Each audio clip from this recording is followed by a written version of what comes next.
अस्सलाम वालेकुम दोस्तों, कैसे हैं आप सब। उम्मीद है कि खैरियत से होंगे। क्योंकि आज काफ़ी अरसे बाद आपके साथ एक वीडियो शेयर कर रहे हैं क्योंकि इसके दौरान मेरी एक गवर्नमेंट जॉब हो गई थी, तो जिसकी वजह से मैं आपसे इतना अरसा कांटेक्ट में नहीं रहा। लेकिन अब दोबारा से एक अच्छी जॉब की एडवर्टाइजमेंट आई थी, तो इसकी तैयारी के लिए मतलब मैं सोच रहा था कि आपको बताऊं कि इसकी तैयारी किस तरह कर सकते हैं आप।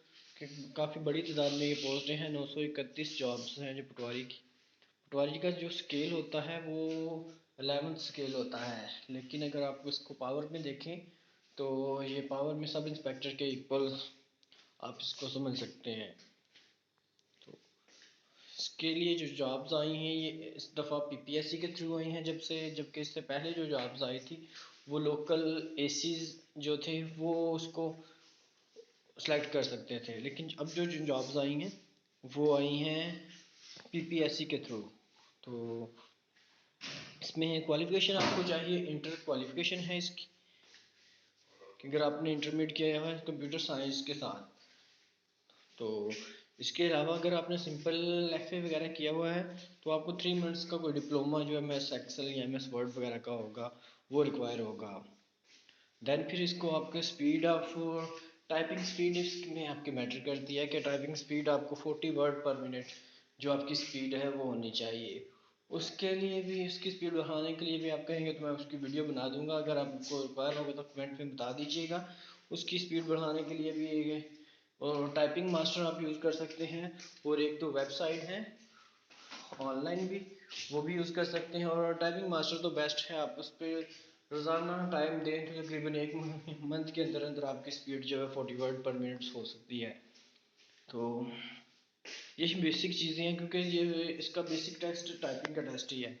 ये ऑनलाइन पटवारी होते हैं तो ऑनलाइन पटवारी के लिए उन्होंने जो कंप्यूटर टाइपिंग टेस्ट है वो रिक्वायरमेंट रखी है। इसके बाद इसमें आ जाता है एज, आप 18 से 28 साल 33 साल के लिए लड़के अप्लाई कर सकते हैं। 10 साल की रिलैक्सेशन है 5 साल की। और फीमेल जो है 28 तक अप्लाई कर सकती हैं, उन्हें 8 साल की रिलैक्सेशन है, वो 36 तक फिर अप्लाई कर सकती हैं। और जो स्पेशल पर्सन है वो 43 ईयर्स की एज तक अप्लाई कर सकते हैं। ठीक है। कनाल पटवारी बेसिकली ये कनाल पटवारी नहरी पटवारी होते हैं, और ये नेक्स्ट टैक्स वगैरह इकट्ठा करके तो गवर्नमेंट को देते हैं, जो पानी वगैरह लगाते हैं नहरी इलाकों में, नहरी एरियाज़ में, वहाँ से जो टैक्स वगैरह इकट्ठा होता है वो सारा टैक्स इकट्ठा करके तो वो ये गवर्नमेंट को देते हैं। और इसके अलावा भी ये होता है कि जब आप किसी महकमे में चले जाते हैं तो आप शिफ्ट भी चेंज भी करवा सकते हैं। जैसे ये कनाल पटवारी हैं तो ये बाद में आप एप्लीकेशन वगैरह दे के तो आप उसको बोर्ड ऑफ रेवेन्यू के थ्रू में जाकर आप इसको जो रेवेन्यू डिपार्टमेंट की पटवारी हैं उनमें भी आप कन्वर्जन करवा सकते हैं। लेकिन वो बड़ा लंबा प्रोसीजर होता है। लेकिन जब आप महकमे में आ जाते हैं तो फिर कुछ भी चीज़ जो है मुश्किल नहीं रहती। तो आप ये कनाल पटवारी भी रह सकते हैं, अगर आपने डिपार्टमेंट चेंज कराना है तो उसके लिए भी एप्लीकेशन दी जा सकती है। तो इंशाल्लाह इसकी तैयारी के लिए भी वीडियो बनाएंगे। अभी तो ये एडवर्टाइजमेंट पे वीडियो थी। इंशाल्लाह आपको वीडियो पसंद आई होगी। बहुत शुक्रिया। अल्लाह हाफिज़।